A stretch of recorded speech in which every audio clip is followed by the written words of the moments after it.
Good morning, beautiful people of the center. This morning, visiting with us from Home Office in Denver is one of the staff in Home Office, and that is Reverend Bob Dean. Welcome, Reverend Bob.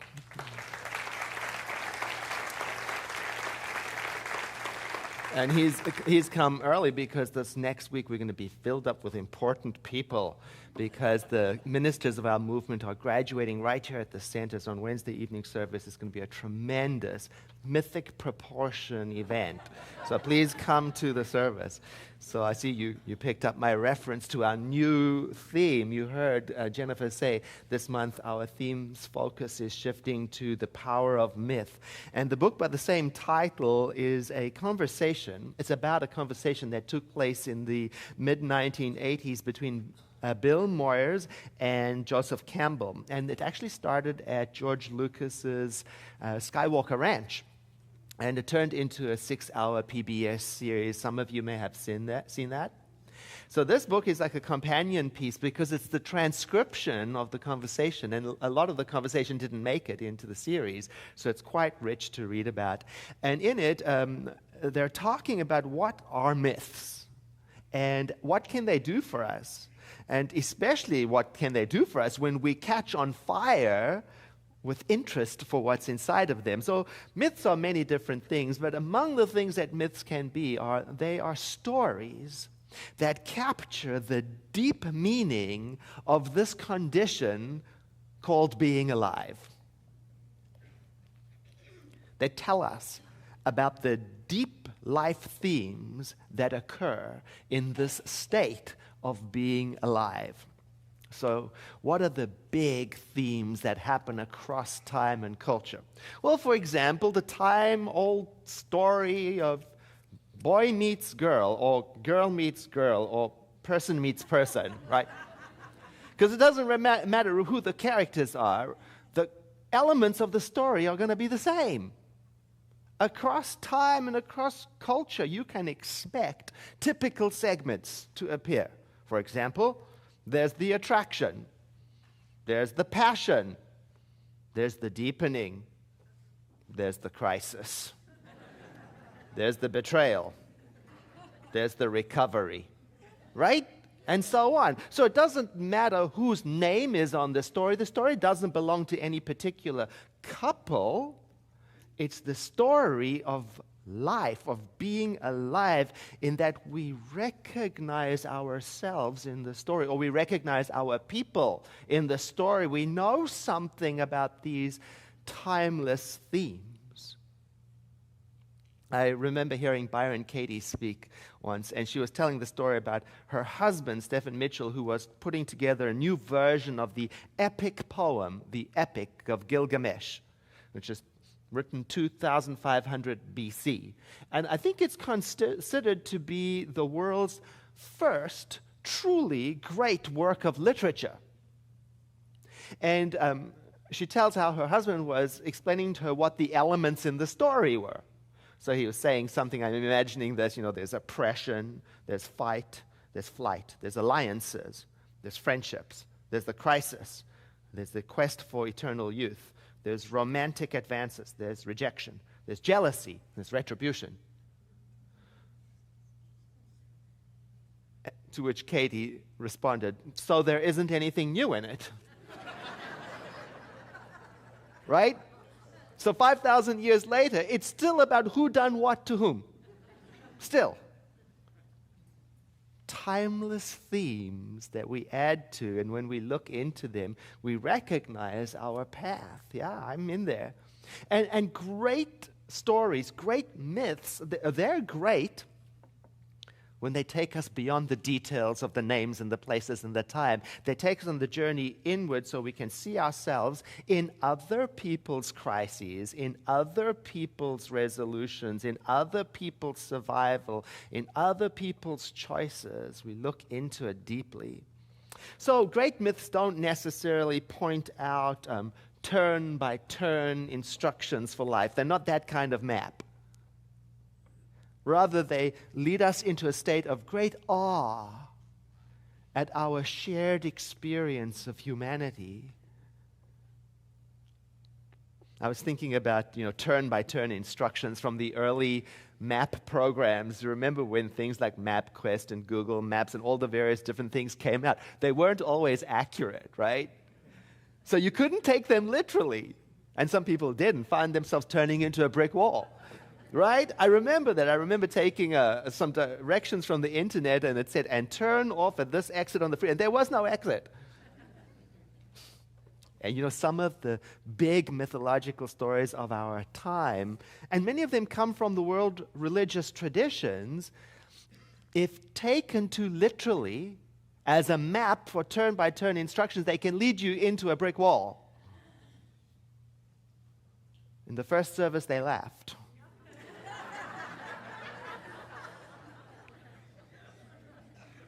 Our founder, Ernest Holmes, said that the Bible, if read with this idea that it is a story of our own humanity, can be a textbook for life. But you can't get wrapped up in the details and trying to prove if it's true or factual or accurate. You have to look past all of that to the broad scope of what it is telling about. And then with that point of view, anything can become a textbook, because everywhere we can find the message of our own condition of being alive being written into everything. So then, if we turn to the pagan stories of the rituals and observation of the cycles of life and nature, then it can become a reminder for us to pay attention to our own seasons, our own cycles, and to know the shapes of them. Or if we turn to the story of the enlightenment of Buddha, then it can become for us a reminder to tend to our own waking up to our essential nature. Or if we tend to the story of Easter, the Christian tradition, then that story can become for us a reminder that there is that within us that can survive the most brutal of endings, and that can emerge again and live again and return to a state of heaven. Or if we turn to the Jewish story of the Israelites and their journey from slavery into freedom, then that can become for us the story of our own escape from whatever self-imposed mental prison we might find ourselves into freedom. Oh, that's a good story. That's a good timeless story. That is the story of humanity. That's your story. That's my. Do you know that story? Two people. Well, in the Bible, the version in the Bible, it's awesome. It tells that the Israelites, after they leave Egypt, where they had been enslaved, they're out, they're gone, they're free now, and they're wandering around in the wilderness, in the desert. They're looking for home now, for the promised land. See, this is the nature of a myth. Already you can find yourself in the story. Because isn't that exactly what happens when you get free?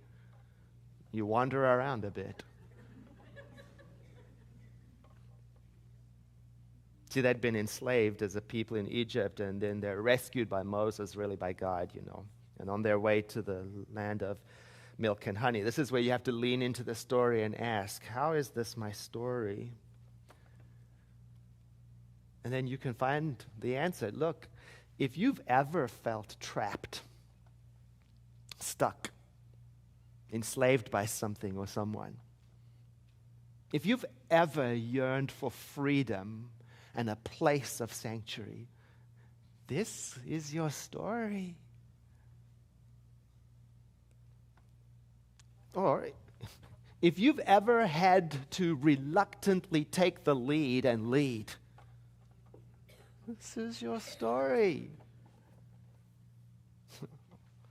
Or if you have ever oppressed and held on too long past its season for holding on, this is your story. It just tells the scope of what happens when we are alive. So we have to take each element of the story, not literally, but as symbols. Like Egypt's not a geographical location in this story as much as it is a symbol of a state of mind, the state of mind in which we experience being trapped. In the story, it was known as the land of many gods. I think of that as a state of mind in which there are many powers at work. godlike powers, controlling powers. Oh, and when you are in that state of mind, when there are many controlling powers, don't you feel stuck and trapped? What those controlling powers might be changes from story to story and person to person. It's probably something like bad habits, bad relationships, stressed family matters, obsessions, could be substances, could be emergencies, anything. The sort of thing that is controlling and distracts a person from the experience of good. The sort of thing that causes a person to forget that they are free and that they have the ability to choose. That's the land of many gods. And the sensation of living in that land is one of being controlled by events and condition, and you might call that sensation enslavement. You may have lived there once. Has anybody been there?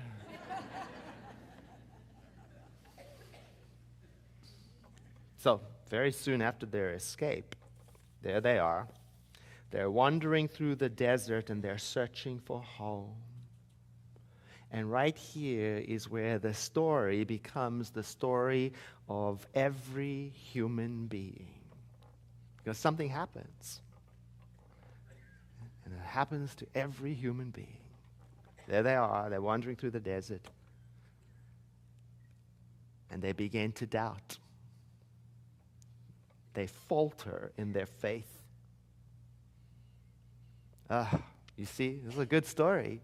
Because like every good story, it has to have real people in it, like you and I, people who do what you and I do. And they did what you and I do. They said, we don't see what's going on over here. Can't make sense of this. Not really showing signs of any improvement anywhere. Where's the promised land? What's going on? See, and in this regard, the people of Israel in this story, they represent that part of us that can be very impatient with outcomes. That part of us that doubt that the dream will ever come true. That part that wavers in faith. And then when we're in that frame of mind, don't we get testy and rebellious and reactive, no matter how many signs there are that things are improving? No matter how many signs are pointing to change and improvement. No, it's not enough. No. In fact, you might even go so far as to dismiss it. It's coincident. It's just one small gain. It's not enough. You know, I was talking to a friend of mine once when I was living in that state of mind. I was complaining about everything, and he just looked at me and said to me, "What do you have to complain about?" I went, "Oh, I'm living the myth." You see, because the people in the story are just like that. The Israelites, even when they're in the desert, even when they are without food and without sustenance, bread is literally falling from the sky. Okay, it's a story, okay? It's a myth. Bread is falling from the sky, manna from heaven, and they're going, yes, you know, so what if there's bread falling from the sky?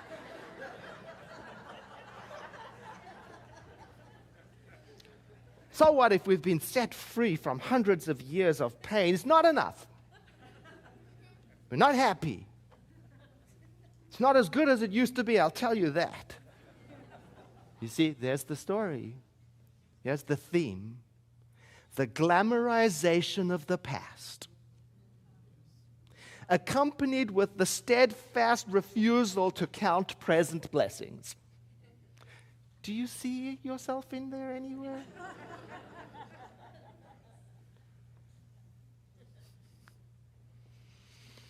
Oh, I know that state of mind too well. No matter how many little indications that providence is at work, they, the people of Israel, always thinking that things should be better.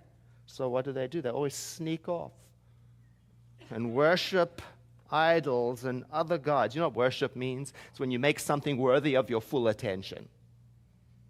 They're sneaking off and making other things worthy of their full attention. I know that state of mind. I mean, it's like when I know that there is a good way to live my life, a good way to express myself and interact with people, yet I do not have the willingness to stay the course. I don't trust it yet. Maybe I'm not mature enough yet. So I sneakily move around and give my attention to other things that will have a more immediate gratification.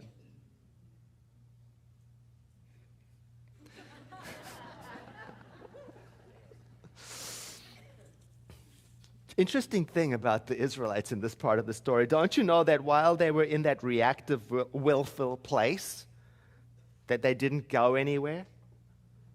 They just wandered around and around and around in circles in the desert. See, it's the interesting thing. Now you just put yourself in the story. Don't you know that when I'm in that willful, reactive place, I don't go anywhere? I just go around and around in circles in the desert.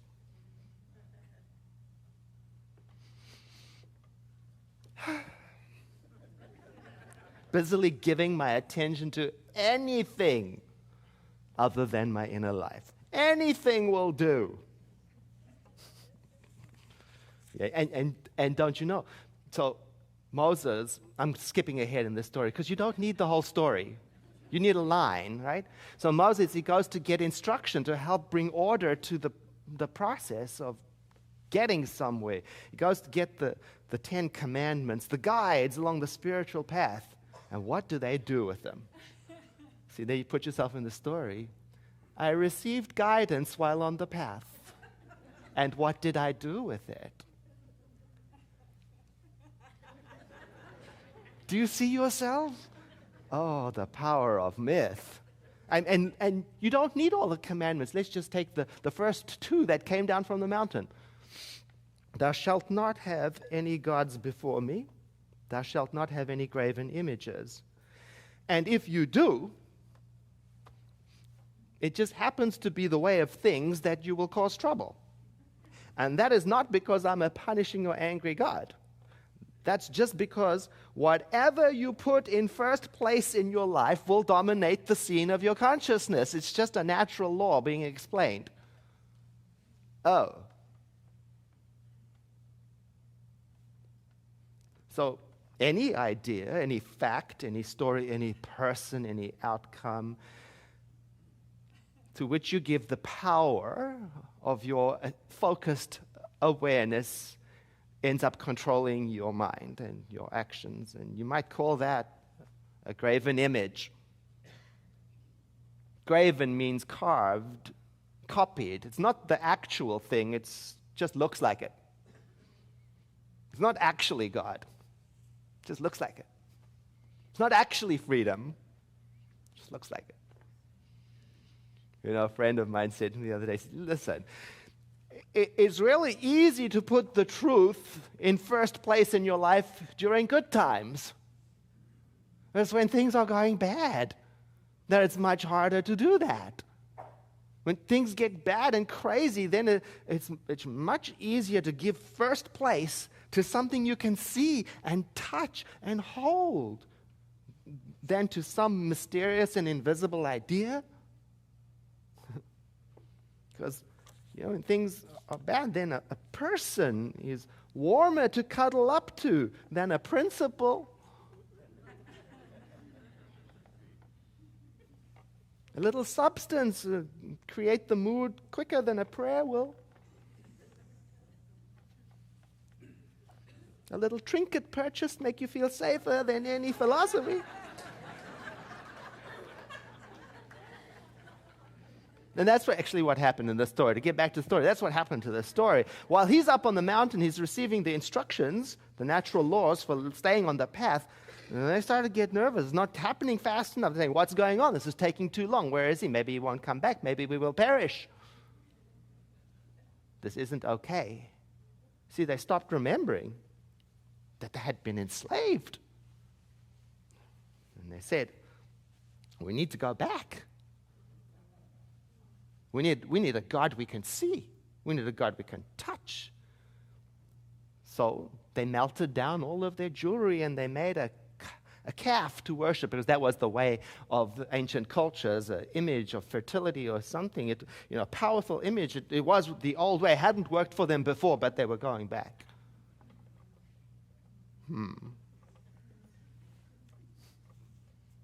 No, there it is in the story. That's the message. In times of difficulty, it's easy to revert to an old way. It may not have worked before, but at least it will be comfortable. You will know what to expect, and that is nothing much.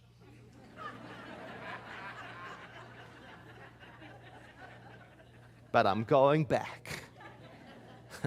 I remember when I first started to learn about the teachings of the Center for Spiritual Living, I was learning about this new concept of God as idea, as mind, and learning to do this different kind of prayer in which I had to be steadfastly self-reliant and align my own mind with the concepts of divinity. It was very powerful, amazing. I was on fire with how exciting it was.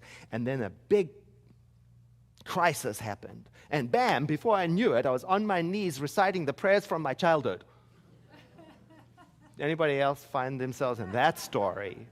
I couldn't believe it. But that happens in that moment after your freedom, right? You're not done being vulnerable.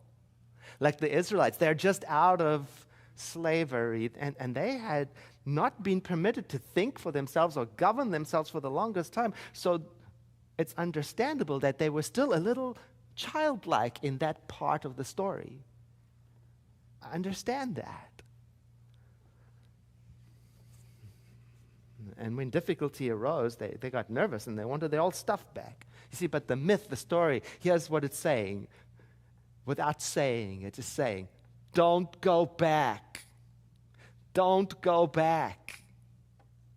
Across the ages and across cultures and across time, all of our ancestors and everybody's saying, don't go back.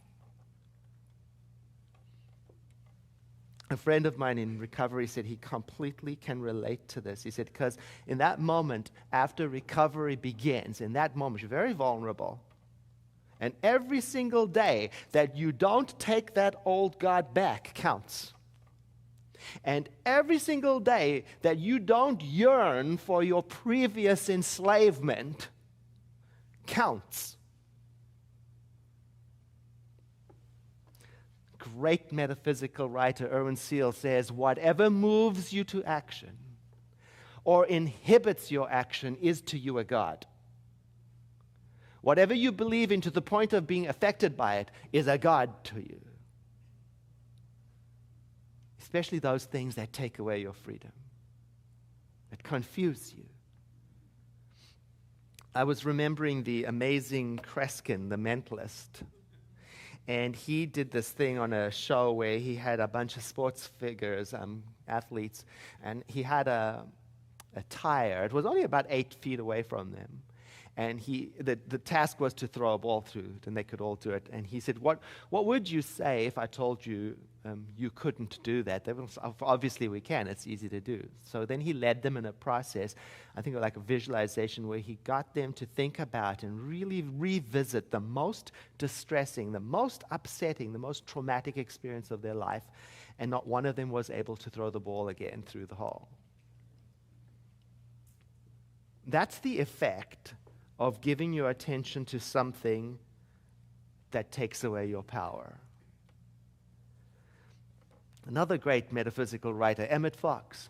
Whenever we give power to anything but God, we are making that thing into a graven image, a copy. Even though it is not a palpable image of wood or stone, it still stands in first place and takes all the awareness and affects us. And I, for one, know how very easy it is to give all my power away to something to the point that it operates in my life as if it were a God.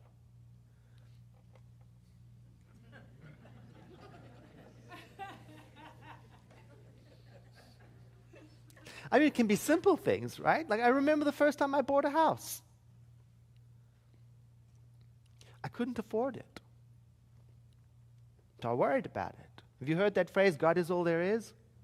Well, for me it was house is all there is. It demanded all my attention. It demanded all my resources. I lost perspective because it loomed so big.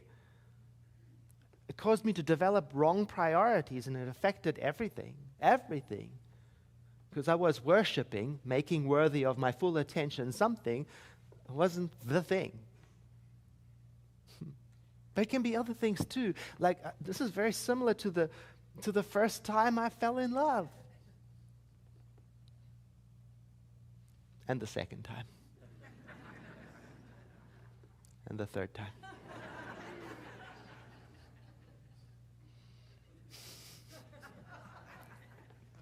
See, you don't have to read a whole story to find yourself in something that is of mythic proportions as a story like this, because you'll find in it, written in it, some kind of story for you, like this one. Whatever you put in first position in your life will shape you. Not just you, but everyone who has gone before you, and everyone who will come after you. And to me, that is the power of myth. Is it can take us on an inward journey where we discover our shared humanity with a sense of awe and appreciation for what it means to be.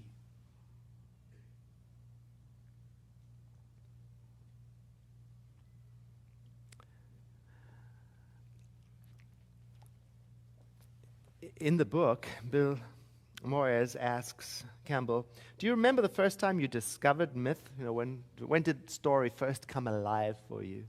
And he answers, I was brought up as a Roman Catholic. Now, one of the great advantages of being brought up a Roman Catholic is that you are taught to take myth seriously and let it operate on your life and to live in terms of these mythic motives. I was brought up in terms of the seasonal relationships to the cycle of Christ's coming into the world, teaching in the world, dying, resurrecting, and returning to heaven. These ceremonies all through the year keep one's mind in an eternal sense of the change of divinity. And then I fell in love with American Indians because Buffalo Bill used to come to Madison Square Garden every year with his marvelous Wild West show.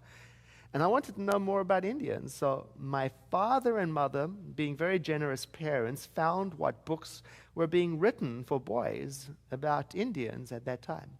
So I began to read American Indian myths, and it wasn't long before I found the same motives in the American Indian stories that I was being taught by the nuns at school. See, that's the power of myth. And to me, it's the invitation to look into the world, to discover past the details, past the competing pairs of opposites, the rights and the wrongs, past that into the eternal motives of what it means to be alive. Ah, so beautiful. Let us pray. As you breathe in with me to signal this moment of inward contemplation, we each of us in our own way acknowledge and recognize that something which is the source of all being, which is both the creator and the creation, the ground of being, the mind out of which everything is created. It is eternal in every time. It is everywhere present in every place. So even this word of prayer that we are speaking takes place within that mind. And so the great affirmation rising up from this awareness is that each one of us, I, you, all of us, have within us the capacity to choose what will be in first place in our lives.